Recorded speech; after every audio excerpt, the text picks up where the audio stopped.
God. It's just asthma.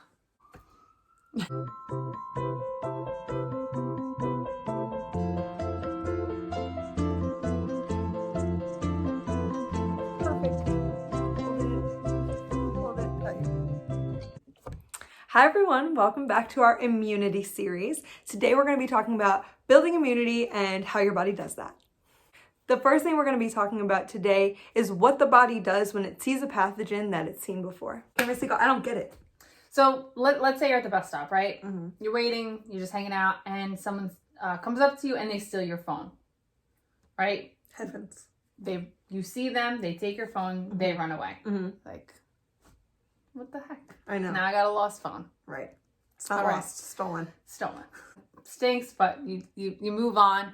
Then next week, you're at the bus stop again, and you see the same person start walking up to where you are. No.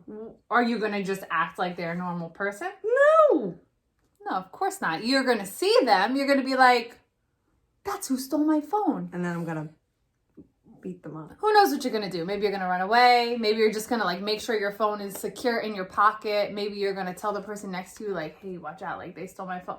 Regardless of what you do, how you react, you know that you saw them before. You know that they're dangerous. So you're going to react differently than if it was just some random person you've never seen. So your immune system works exactly that way. The first time that you see a pathogen, it takes some time for your body to figure out how exactly to make an antibody that's going to fit. And it takes even more time to then actually go and make that antibody. So you're sick for a little while. That's why you get a fever, or you get a cough, or you get a sore throat. Once you feel better, that means that your antibodies are circulating and they're working properly. And then you feel better. But let's say that same pathogen enters your body in a week or a month or a year. The second it gets into your bloodstream and your white blood cells see it, they're going to say, hey, I recognize them. I've seen that antigen and I've seen that pathogen before. I have an antibody that matches it. Already made. And so what the body will do is it'll just make it right away. And it'll make a ton of them.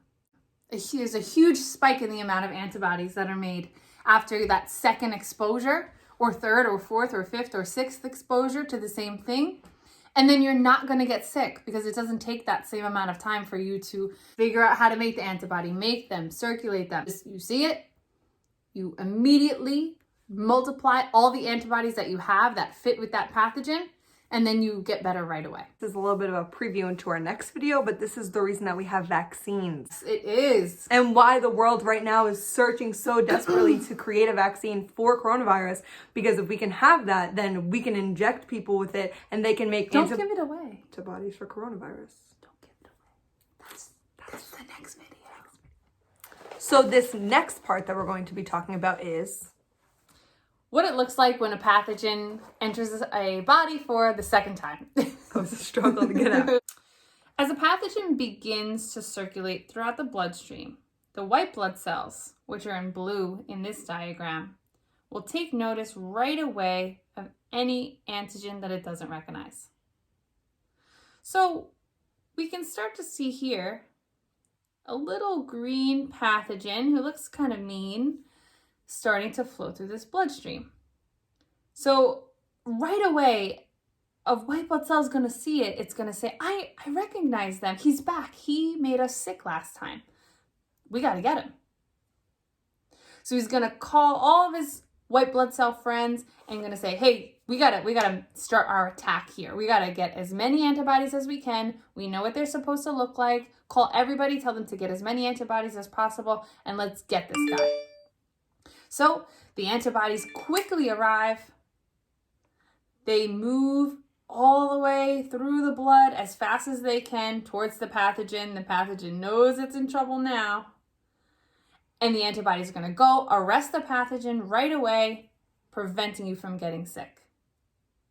So word on the street is there's two types of immunity, active and passive, and I don't know the difference. Let's start with active immunity. What we've been talking about this whole time is active immunity. That means that a pathogen comes in your body and you produce antibodies against it.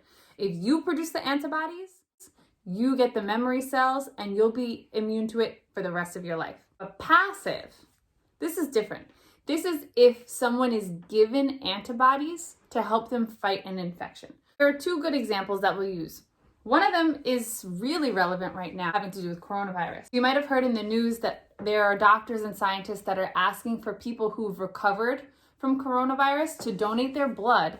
This way their antibodies can be taken out of the blood and then given to people who are currently in the hospital. Someone who's fighting the infection, if they receive antibodies, it'll help them get better more quickly and help them to not get as sick from the infection.